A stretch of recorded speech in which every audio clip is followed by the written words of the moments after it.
Okay, let's get started. We'll go slow, so if some other people have to join, they will have time. Welcome to this tutorial about how to create a text editor in Eclipse IDE using generic editor, language server, TextMate, and a lot of cool technologies that will make this tutorial interesting. So this presentation is given by Sopot, who is a bit outside Lucas and I. We've been working on those topics for a year, mostly.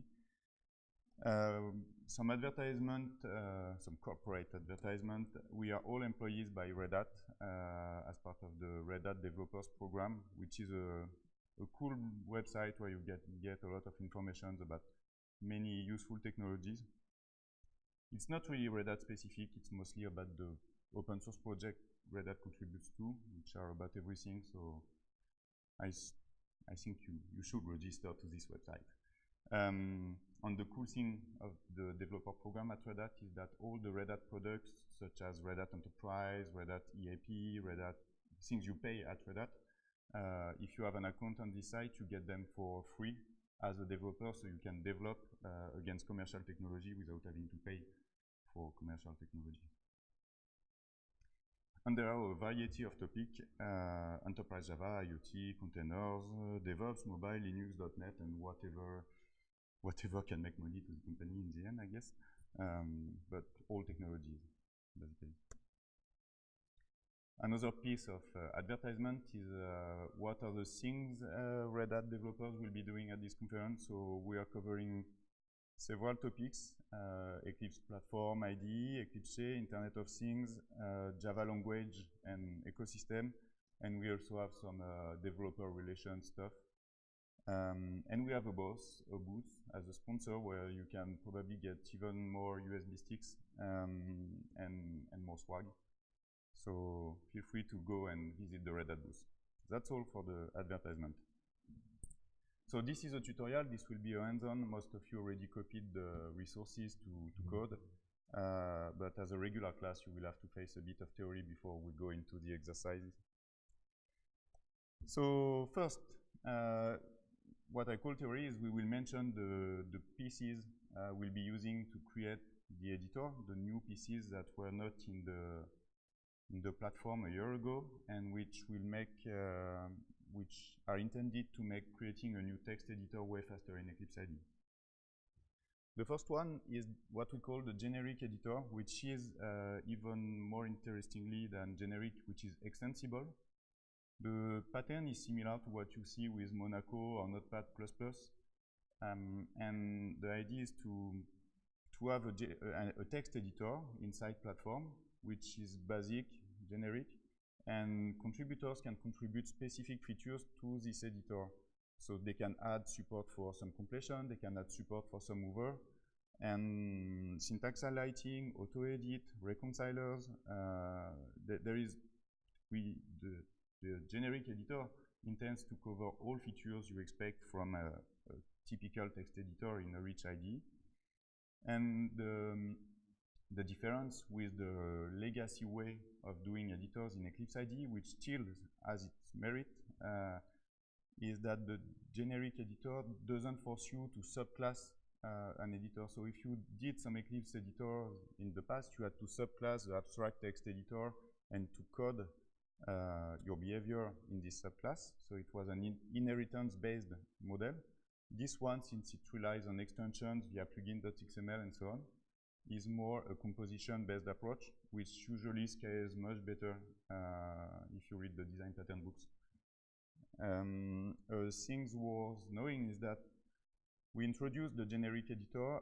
Part of our, rules in developing the generic editor was that no new framework was needed to get started with the generic editor. So all the APIs which are needed to add completion, to add syntax highlighting, to add hover, are actually APIs that have been in Eclipse for years, since the beginning. So you don't have to use new types, you don't have to use new code, you can take existing JFS code that you have written for your specific editor and say, okay, this JFS code will contribute to the generic editor. So it makes the migration cost way lower, And the good reason is that the JFS APIs are actually very well designed, and they just do the work. So instead of creating new ones, we said let's just reuse them.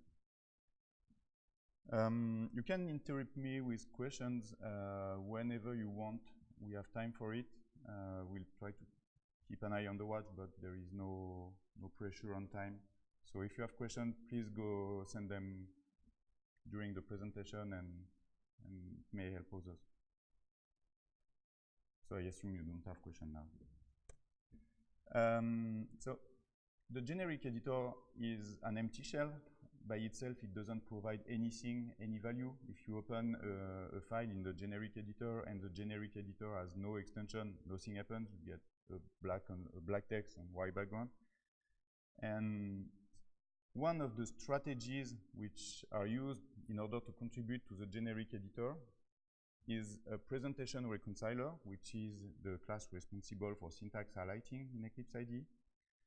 It is to add the presentation reconciler relying on TextMate grammar, which are widely used by other IDEs to contribute syntax highlighting.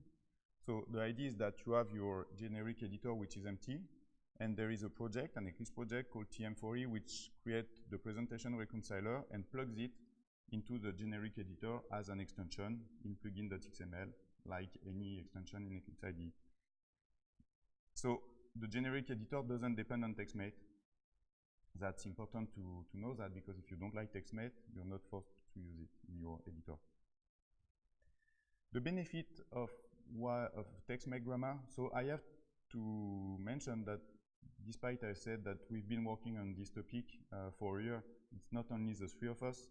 All the things I'm going to talk to you about today are actually a very transversal community effort. You will be hearing about those technologies for a few days. So it's not only us. And the TextMate grammar, I would like to acknowledge the work of Angel Uzer, who was being the main contributor to TM4E and did a good work with it. So some generic knowledge about TextMate. The TextMate grammars are basically configuration files to define how to parse, how to tokenize a given text. And when you have the token, you can apply syntax highlighting. So I don't know how you feel with syntax highlighting. I won't go much into details, and if you want to know more, we can chat after about the details about parsing, tokenizing, highlighting, and so on. So the idea is to say, okay, we just delegate the syntax highlighting to a file which already does the tokenization. So that's a cool thing, because since multiple IDEs do use those files, the grammars are already mature, widely used, widely tested, and there are more than that. Many of them are already available. There are more than 200 languages which have a good TextMate grammar these days. It means that with a generic editor and TM4E, for a very cheap price, you can add syntax highlighting to 205 types in Eclipse IDE. That's the rationale behind all that. And we'll talk later about other patterns, but our long-term motivation regarding text edition in general, not only in Eclipse IDE, but everywhere, is to make sure we factorize some piece of the logic of a text editor into a common place that can be shared across IDEs, across tools, across languages. And TextMate is a good thing for all things related to tokenizations and syntax highlighting. Grammars can reference one another, so you can have some JavaScript syntax highlighting inside TextMate, inside HTML syntax highlighting. That's a good feature of TextMate. A bad thing about TextMate is that it's fully based on regular expressions.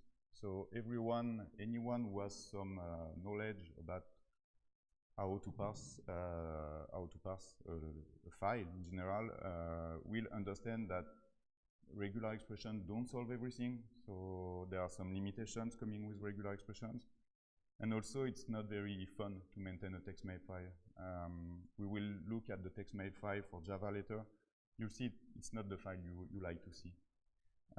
So I will mention that as a pitfall of TextMate. but still it works. It's maintained by people everywhere in many tools, and it does the job. So that's still good to support TextMate. And as I mentioned, TM4E is the name of the Eclipse project, which binds a TextMate grammar with a syntax highlighter. Okay? Okay. The ecosystem, I mentioned it already. TextMate is the main, if maybe even the only way, I'm not sure, to do syntax highlighting in TextMate, Visual Studio Code, and Sublime, which are very popular text editors. And even IDEs, if we talk about VS Code almost. So just that makes that the TextMate ecosystem is huge and is shared by multiple tools, which is ultimately a rationalization, a factorization, and we all like this. And Visual Studio, Notepad++, IntelliJ, and Eclipse IDE have support for TextMate, which means that the main way to do syntax highlighting doesn't require TextMate. You can do syntax highlighting in other ways, but you can plug in a TextMate-based syntax highlighting in all those tools. That's even better than having it as a primary tool. So yes, this is definitely a big ecosystem. I have hard time to figure out which one of the main IDEs and editors is missing on this list. Maybe Vim and Sublime, Vim and Emacs maybe. Yeah, maybe not. So that's all for TextMate. We will be now talking about a similar kind of files which are not dedicated to syntax highlighting, but which are dedicated to some basic auto edition, bracket matching, and other stuff. And those files are what we call the language configuration JSON files. They don't have a dedicated name. They don't have a branded name, such as TextMate grammar, which currently is language configuration JSON file. And they mostly define bracket pairs, such as beginning of a block of comment, end of a block of comment, curly brackets, and so on.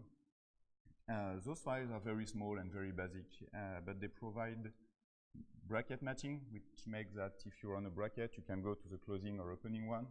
They do provide auto-closing. So if you open, for example, if you open a quote, it will put the quotes, the closing one. If you open a bracket, it will put the closing one. So those are small edition assist, which actually, when you're developing, makes you more comfortable with your editor. So far, those files were only used by VS Code. They are defined by the team doing Visual Studio Code. But Eclipse TM4E, again, is able to read those files and to inject into the generic editor the behavior that those files can provide. So basically, it takes the language configuration file, it hooks it into the generic editor, and you get auto-closing of bracket, bracket matching, and so on. So that's also another way to factorize, to rationalize the efforts across text editors, and to have Eclipse IDE following the trends that some other IDEs are setting up. And another piece, another similar concept, which is not about files, so we'll go into more details about it, is the language server protocol. So previously we were talking about files that are used to configure a language. Actually, for some features such as completion, hover, and so on, you cannot describe it in a file because you need some semantic understanding of the project. But still, the behavior of a completion in Java is not dependent on the IDE. The behavior of a hover in JavaScript does not depend on the IDE. And the people who have implemented VS Code, who have previously worked with Eclipse IDE and so on, they knew all that. And what they did is that they said, okay, instead of implementing things for VS Code specifically, we will create a protocol which is language independent, which is tool independent, which will allow to request the value, the smartness of a tool independently of the tool.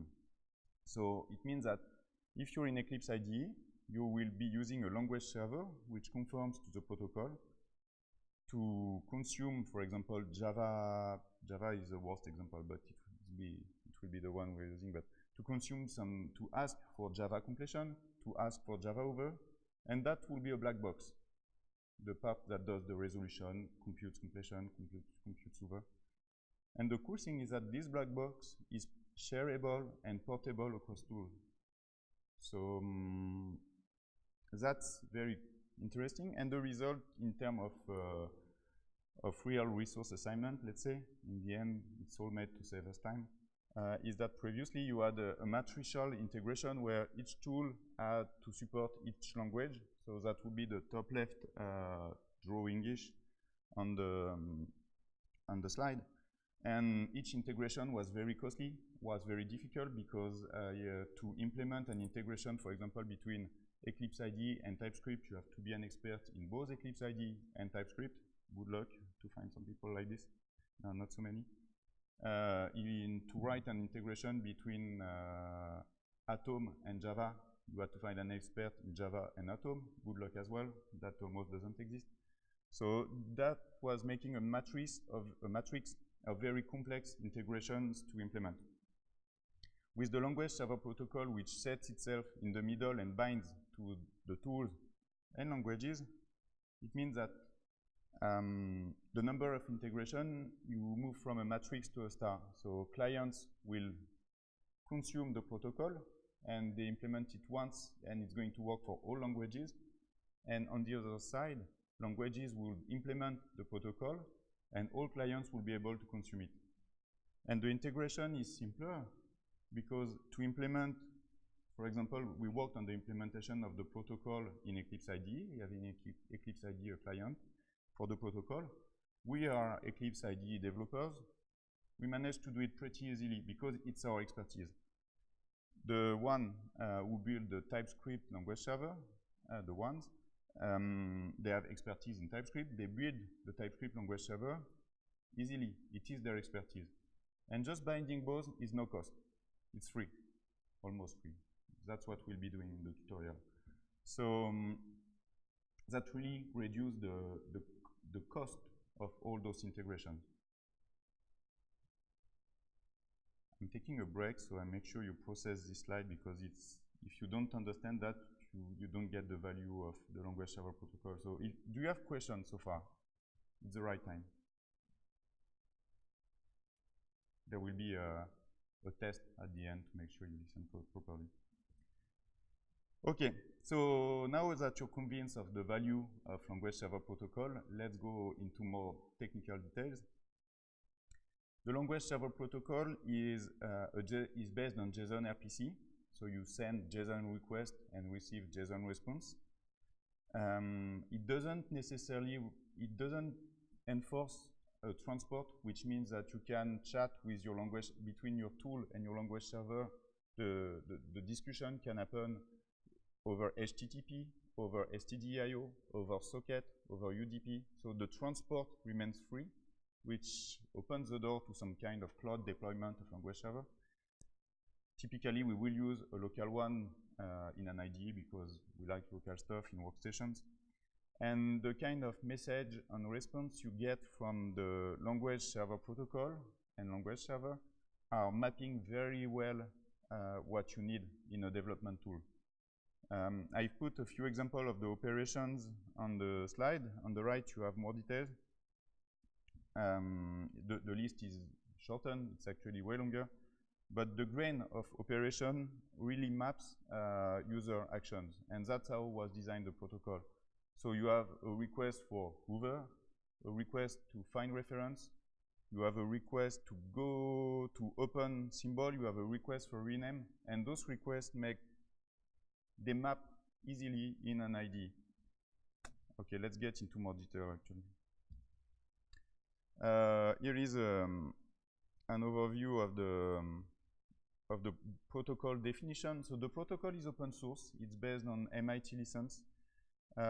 It's open source, so that's already great. Since it was made by Microsoft, it should be perceived as a benefit.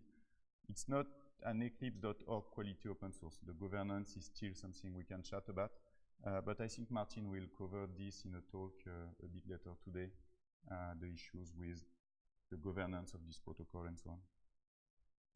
So here is the language server protocol, and the interesting part is to look at the message overview, and we'll go into the, so here you see messages to handle the life cycle of the language server. Here to handle the communication, such as show me a pop-up or things like that. Capabilities, workspace, and here are the most obvious ones. So document, did open, did change, will save, to trigger actions on save, for example. And then hover, signature, references, and all that exists in Eclipse. The hover, you hover in Eclipse IDE, you typically get hover. LSP4E binds the hover messages to the hover in Eclipse IDE. The signature help is what you get if you do control space. Those are the details in the completion. It is in Eclipse IDE. So in Eclipse IDE, when we consume a language server, we just ask the signature help and renders it nicely in the Eclipse IDE. Formatting, range formatting, definition, code action, code lengths. Code lengths are what we call quick assist in Eclipse IDE. Code action will be more like what we call marker resolutions. So it's mostly mapping vocabulary and operations together. But as mentioned, the mapping is straightforward because the guys who made the protocol know how DevTool works, and they know Eclipse IDE as well. And then the kind of things the protocol defines are types like this. So when you receive a diagnostic is what we call error marker in Eclipse IDE, problems and so on. The protocol defines what is a diagnostic in terms of message, what kind of message we receive. And in Eclipse IDE or in any client, you basically receive such message, you pass them, and you do stuff with it. And doing stuff with it is usually modifying your code accordingly or presenting the information in some hover, completion, problem view, whatever makes sense to your IDE. Okay, any question? Still not? Good, go on. The ecosystem is huge. Those are slides from Eclipse conference for those who were there since evolved since then, but to mention the main ones, and we will go into more details. The language server protocol clients, as we know them now, are Eclipse, Eclipse IDE, Visual Studio Code. This one, I don't remember what it is. Sorry. NeoVim, Atom, Monaco, GNOME Builder, TIA, Vim, and Visual Studio are able to consume the language server protocol. So it means that if you write a language server, any of this IDE is able to consume it and to provide value for your language very easily. On the other side of the road, in the language world, we have Xtext, which is kind of meta language. So we have the Xtext family supporting language server, Java, C#, HTML, TypeScript, PowerShell, C++, JSON, and so on. And let's see the complete list. Tools supporting the language server protocol. So VS Code, Eclipse, Eclipse IDE, Emacs, GNOME Builder, Monaco, Atom, TIA, I already listed them. This is the official list, which is maintained by the language server protocol administrators. And the languages are PowerShell, C++, JSON, CSS, HTML, Xtext, and family, PHP, Axe, Java, REML, API. Okay?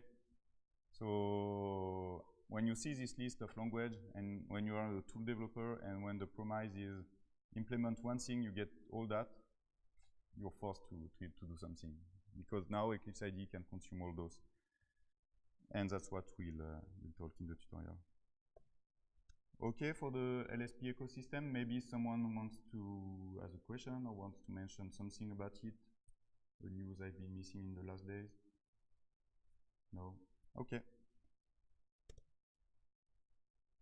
So that is more or less the end of the, yeah, this is the last slide of the theoretical part.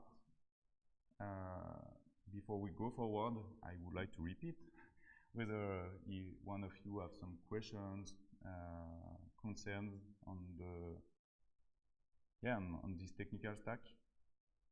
I think now is a better time to discuss all that, since you're all focused on listening to me rather than on coding your tutorial. No? No question? Okay. These language servers and such cross-tools protocol in general, because some are still to be defined and so on, are very hot topics in the world of development tools because of what I told you earlier. This rationalization where for less resource you get more things, all manager, all project manager, all developers like it. It's just, yeah, it's just too bad it happened only right now, but good ideas always come too late.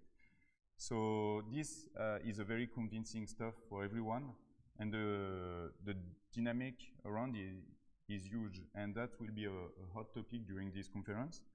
And I would like to mention 4 talks that relate to this from different perspectives, because a lot of new ideas come. The first one is purely about language server, but it will be the most detailed one from Martin Lippert. They implemented their Spring Boot editor using language server in VS Code, Eclipse IDE, and so on. And it's a written, it's a feedback. They adopted it, they liked it, but they identified some issues because nothing's perfect. And you will learn more about the potential issues and the obvious value of the language server during his talk this afternoon, titled Implementing Language Server, Good, Bad, Ugly. Another one is Sproti. So Sproti is not directly a language server per se, but a part of Sproti, if I understood correctly, I'm looking at them right now. Part of Sproti is to see how this language server protocol and maybe some other protocol to be defined can be used for modeling, for graphical view, for diagramming. That's an open topic. Sproti gives some proposal of solutions. I cannot tell you more about it. I don't know enough. But if you're interested in this and modeling, I think it's one of the talks you should go and see. Refactor Eclipse-specific tooling into language server. I think it's also from Martin. It's more specific to the Eclipse part, so there won't be talks about Eclipse IDE, about VS Code, Eclipse, and so on. It will be really about, okay, I have an Eclipse-based editor, and I want it to be based on language server. So it's kind of an echo to the first one, but very focused on the story of migrating existing editor to Eclipse, existing Eclipse editor to language servers. And the last one is from Tracy. We once again managed to hide my favorite proposal in a conference. It's about how to apply this principle of cross tools and cross language, this principle of server, not to the story of edition, but to the story of debugging, which is currently not covered by the language server protocol. The language server protocol focuses on edition only. Debugging is another big part of what is the life of a developer. And this talk will will shed light on the current state of such debug protocol. So for example, VS Code already has a small thing on this topic. I mean small, it's working for them, so it's already huge. VS Code already has a proposal, and I think Tracy will explain how it fits or not in the Eclipse IDE, what will be the next step for make it usable in the Eclipse IDE and other IDEs. That's a very interesting one, I hope. Don't you have pressure, Tracy? Okay, time for action. So we'll go into coding now. The tutorial is declined in 2 versions. There is one which will be the most honest one. We provide you everything you need to do the tutorial. You will work on a Java-based editor, an editor for Java files, using a Java language server protocol, Java language server we provide. using a Java file, a Java TextMate file we provide, a language configuration file we provide, and if you take that, it will work. Now it won't necessarily be fun enough for some of you. So what we can offer is, if you are expert in another language, and if you've identified that this language has a TextMate grammar, a language server, then you can do the tutorial, but just adapting it for your specific language. And we will assist you in as much as we can in making it work. So it's up to you. It depends on how you feel. I just want to make clear that the language we support are plain textual language, no DSL, no diagram base, and so on. So quickly make up your mind. Who feels like they want to try another language than Java? There. Okay, so you will go for the easy path. That's cool. And now another thing I am going to ask you that may take some time is that we want you, all of you, to not work alone. So you all have to find a mate or two, which will be you will be doing the exercise with. So we can give you 5 to 10 minutes to find your mate, and please organize you in pairs or in trios, and make sure at least one of you has a machine you can work on, and then we will get started with the tutorial. So let's give you 5 minutes to organize yourself. We'll already start working on there, and in the meantime, we'll come and make sure everyone has the necessary pieces of code to get started.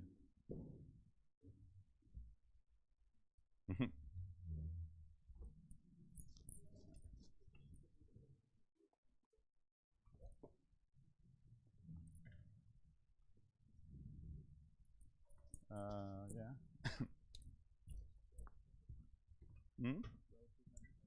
Yes, probably because you know the topic. No? Yeah. As an expert on this domain, I understood everything. Okay. Yeah.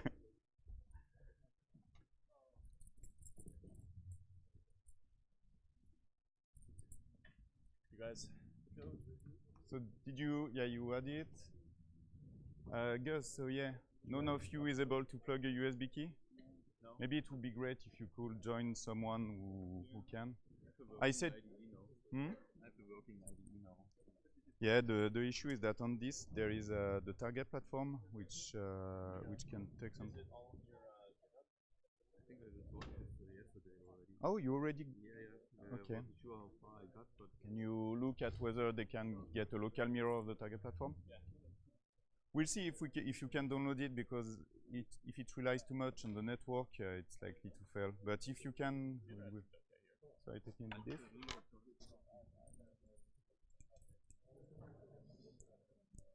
Hi. So you managed to get everything copied on your machine? Not really. Okay. Because so when I first run the Eclipse, I got from you stashes. And this is an old Mac. Can you open it on the? Yeah. Or I don't have a Mac, but Leo has. Maybe it's related to the Java version. yeah, and I'm trying to download the more recent Java version, but it's just too long. Maybe you have to edit the Eclipse.ini. Can you try to get his IDE starting? I don't know those Mac issues. C'est bon? Vous avez tout? Merci. Bah, en même temps, ça fait, je sais pas, 1 an que tous ceux qui sont intéressés dans le domaine, ils la voient 2 fois par conférence, quoi. Par mois, par Zen, par tout le monde. Hey, so you got the content from the key? Yeah. Okay, great. I take it back, and maybe later, if you're lucky, we'll give it back.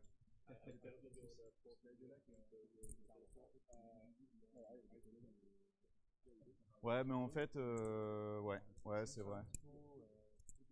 Non, mais en fait, c'est parce que c'était un grand slide dans mon ODP, là, dans mon PowerPoint. Et je l'ai copié dans Google Images, et Google Images te fait dans Google Présentation, il te fait une image. Et du coup, quand je l'ai resizé, bah, il a optimisé l'image. Et puis là, j'ai regardé, et puis